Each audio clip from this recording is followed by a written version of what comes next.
Pricing has really big impact when it comes to selling physical products, but oftentimes it's pretty much neglected, and that's pretty weird because there's actually a whole psychology behind pricing and what kind of prices we should have when we sell our products online. So in this video I'm going to be talking about pricing when it comes to selling on Amazon. So hit a thumbs up and subscribe to the channel.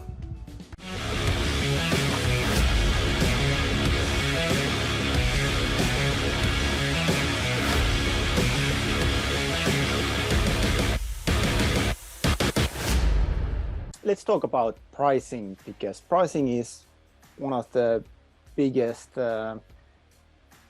things that impacts our business, and a lot of times it's actually neglected. So when I'm talking about pricing, it means that the prices that we make are like that our customers are paying for the product. So that's going to be the actual sales price, and there's a whole science behind psychology.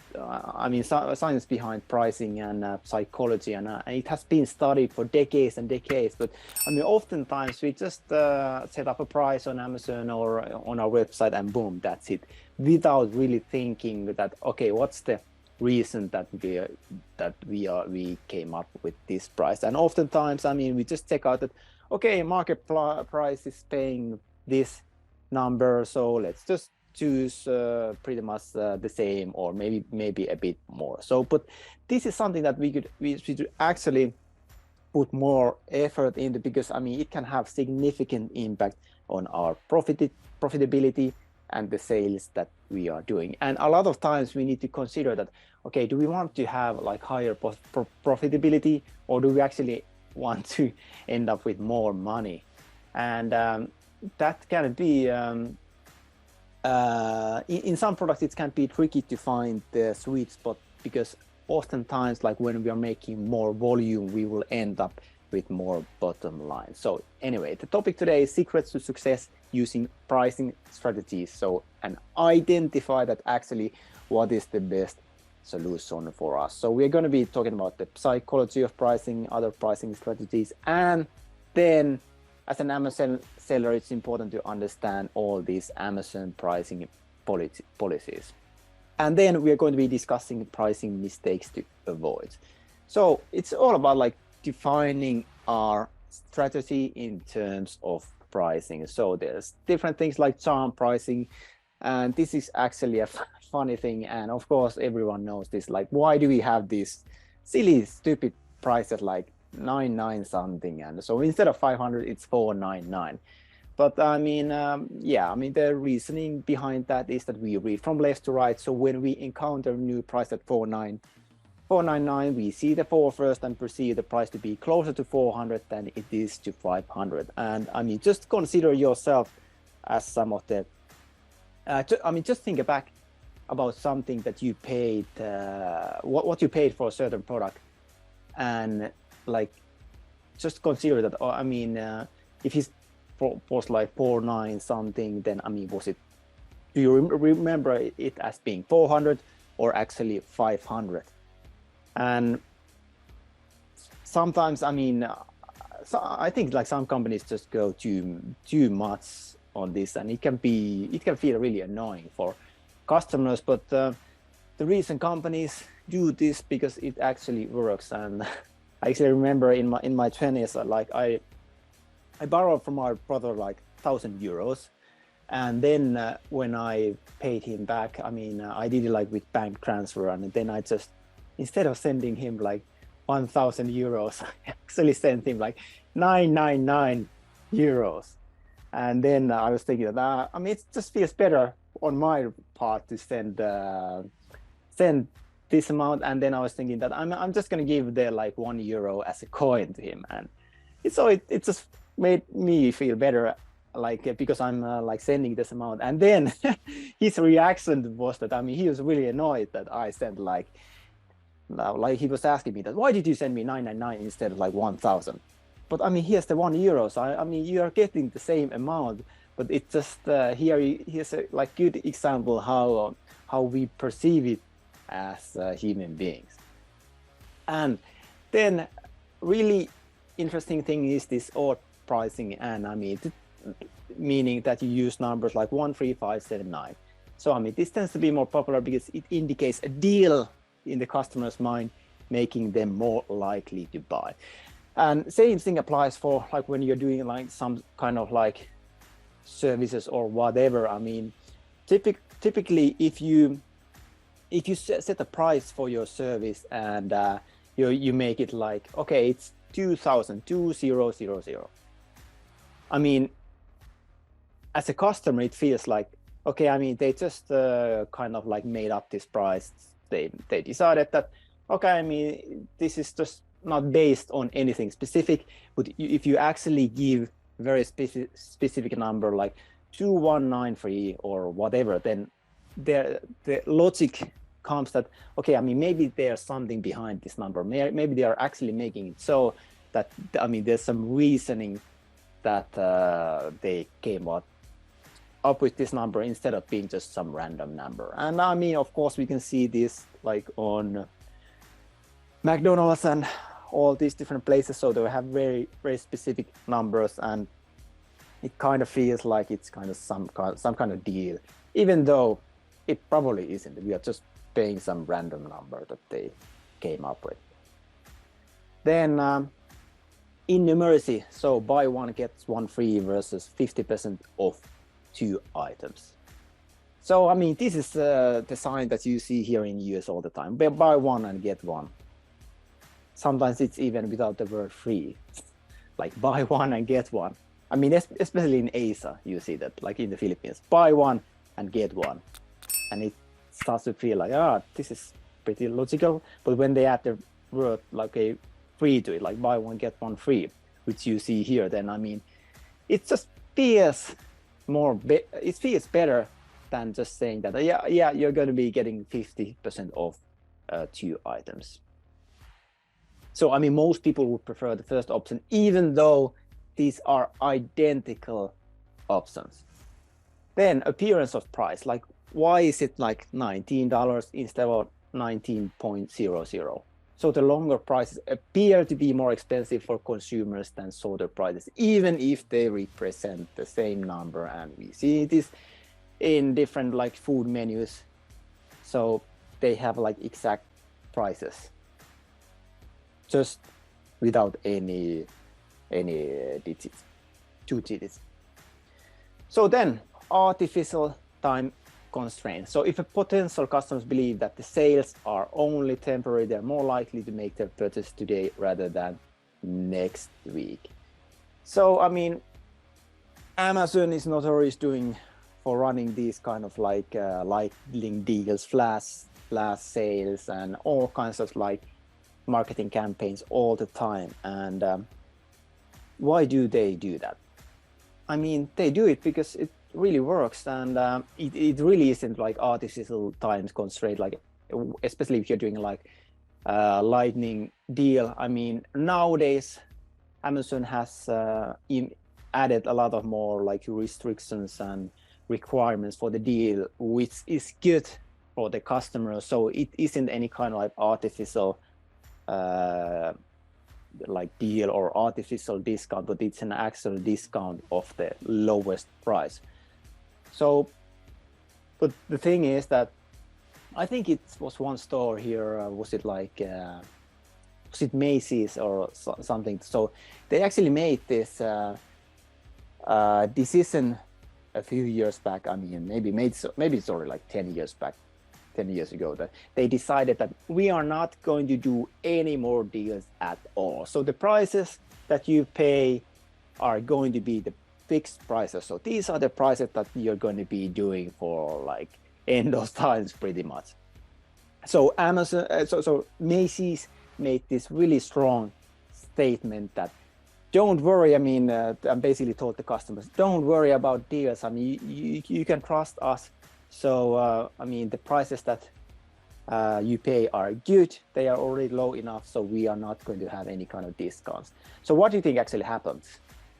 How did customers respond to it? So did sales of Macy's go up or down?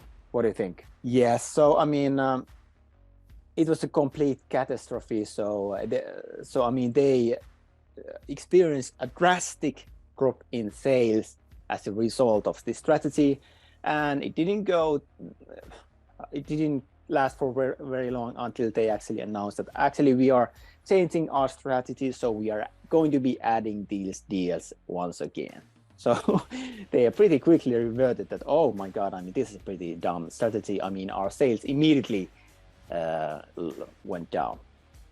Then, I mean, it's good that Amazon is starting to implement more of these pricing policies because, I mean, so that there's no artificial discounts or that kind of like pretty much unethical things. So that means that when you're running a lightning deal or so on, so it has to be based on the lowest price that you have been selling for usually like 6 months or so, and usually like it has to be like 20% off or 15% off. So any single product or multiple products packages must have a price that is equal or lower than the price of the same item being sold by the seller on other sites or virtual marketplaces. So that means that technically you couldn't sell it at a lower price on your website unless it's some temporary thing. So that means that there are price limitations on Amazon as well. So Amazon sellers can do any sales, discount, promotions, or rebates that we want. But it should be noted that I mean these deductions will be at the expense of the seller and not on the side of Amazon. So and actually this is the reason that why we need to be a bit cautious about the pricing, about the prices that we do on Amazon, because let's say that we are planning to do lightning deals or any kind of deals, like let's say during summer or fall, or maybe during Black Friday, which is the best time. But then it comes, then I mean, we cannot just lower our price just like that, because I mean, it will have the impact that once we do the lightning deal, I mean, at a later point on in the future, then we are going to be, then we have to go even lower, like even like 20% lower than the lowest price. So that's something that we always need to be cautious of. So if you're lowering your prices significantly, so doing some kind of like a discount deal or whatever, then just make sure to remember that, I mean, it will have impacts on the future discounts that you're going to be doing on Amazon. I mean, if you are running lightning deals. And so one thing is also this price anchoring. So I mean, customers tend to depend heavily on an initial piece of information, which is the anchor when actually doing the decision, like which one to buy. So they compare all these different prices to the initial price that was offered. So I mean, you can see it on different websites that you notice that there is this tiered pricing model that offers like various versions and associated features at the core of product and different prices. So decoy, this is actually interesting thing.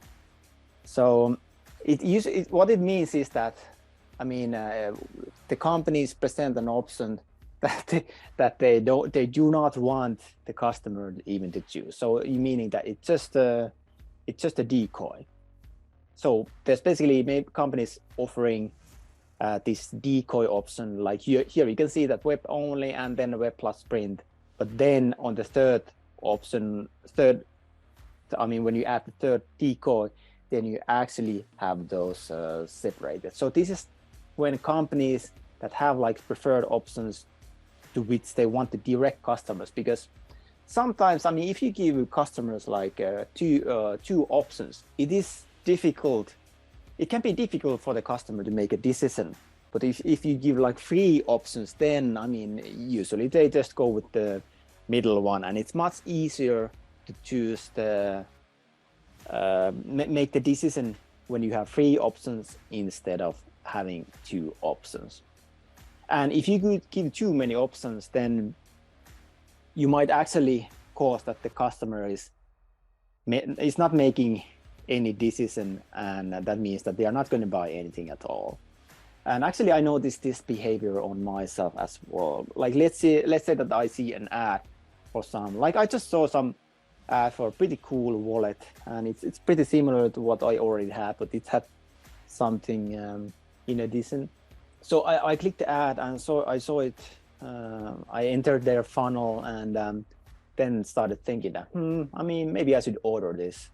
So I like proceeded, I mean, adding to cart and so on. But then actually they started giving me options like this. First of all, I mean, there was many different colors, there was many different materials, there was many different designs. So that basically got my, I mean, I was at a point where I was already like, okay, I'm ready to go, I'm ready to buy this product. But then, because they just gave me too many options, it got me confused, and now I don't know anymore like what I want, because the question I immediately got is that okay, I mean, so what would be the best option for me? I mean, I was about to buy the one that I saw in the ad, but now I realized that there are just so many options. So I mean, I don't know what to decide anymore. I don't know what to buy anymore. And what do you think happened? I decided not to buy anything. So the company just lost the sale because they got me confused. So it's an important lesson that if you confuse, you lose. So if you confuse the customer, then you lose the sale as well. Then center stage, I mean, out of a range of products presented side by side, consumers tend to be drawn to the one situated in the middle. And I mean, you see this on websites all the time. I mean, there's usually an arrow on the one on the middle one that, hey, this is the best option, or this is the most popular option, so just go with this. So I mean, any company, as long as it has multiple pricing options to choose from and a preference to which one, I mean, get chosen. And let's talk about some of the pricing mistakes. So I mean, one mistake is definitely just assuming that lower prices deliver the best results. So maybe we are thinking that let's just cut down our prices because, I mean, we are going to be, I mean, that's a sure way how to get the sale, how to win the sale, how to like crush our competitors, right? So, but then we just lower the prices too drastically. I mean, it can have a negative impact. So we actually just decreased the perceived value that the customers have. So that's why often, like, you have probably noticed this on Amazon, like if you do increases on the price, it might actually happen that you start getting more sales. Who has experienced that? So meaning that you actually increase the price, but you just keep getting more and more sales.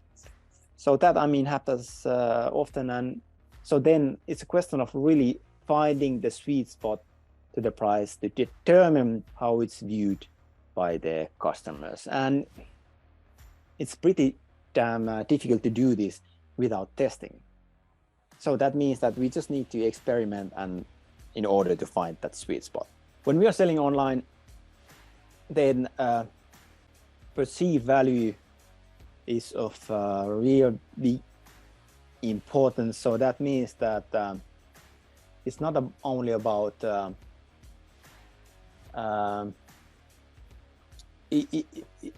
it's more about, because we are just basically showing images, they are not seeing the products, they are not really having anything physical or tangible in their hands. So it's all about the perceived value that we show to the customers.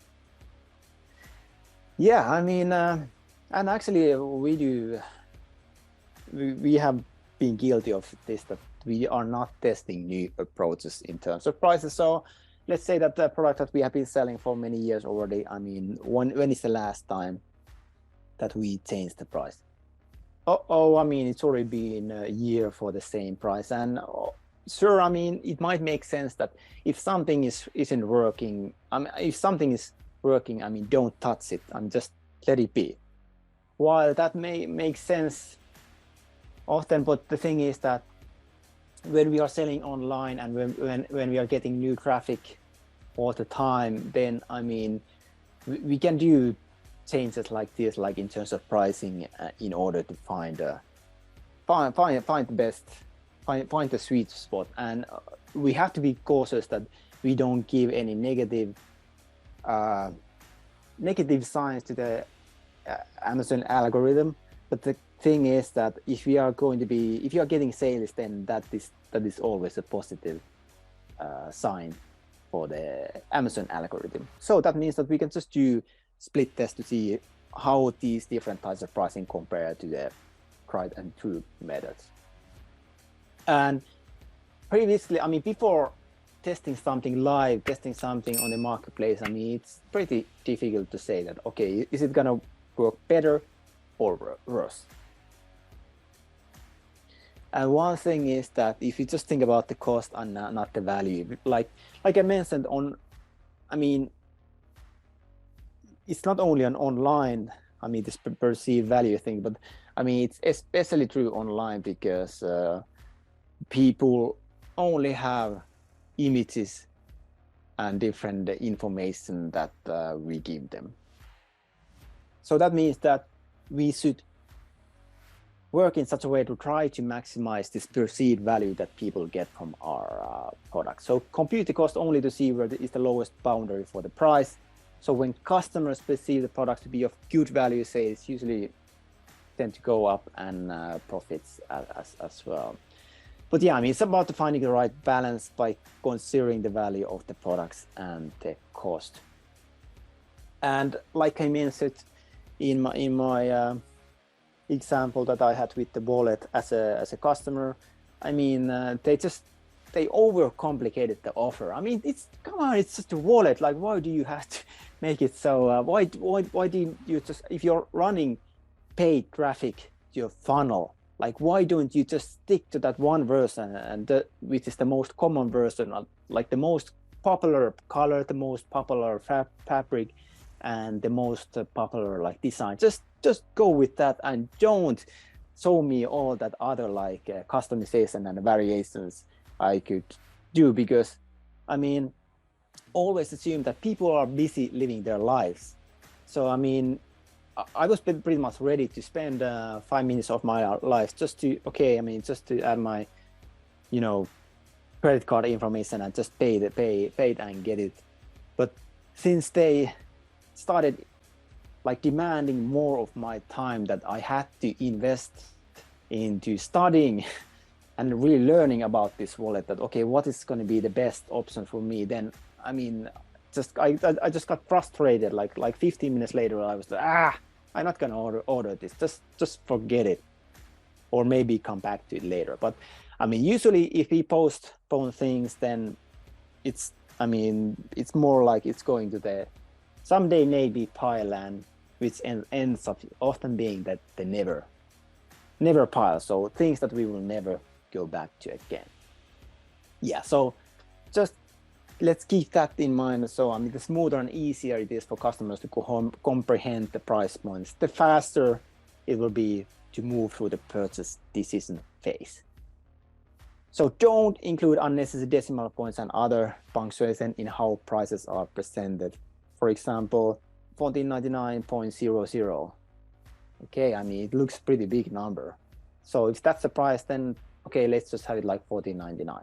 We don't want to treat all the products in the same way. So the products can come at different cost to make, shipping cost and popularity in terms of the sales and customer feedback. So for any of the products, I mean, just optimize the price at least where we find that this is where we are getting the most amount of sales. If you like this topic, then hit a thumbs up and subscribe to the channel.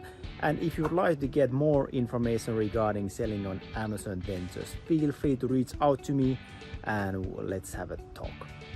See you soon.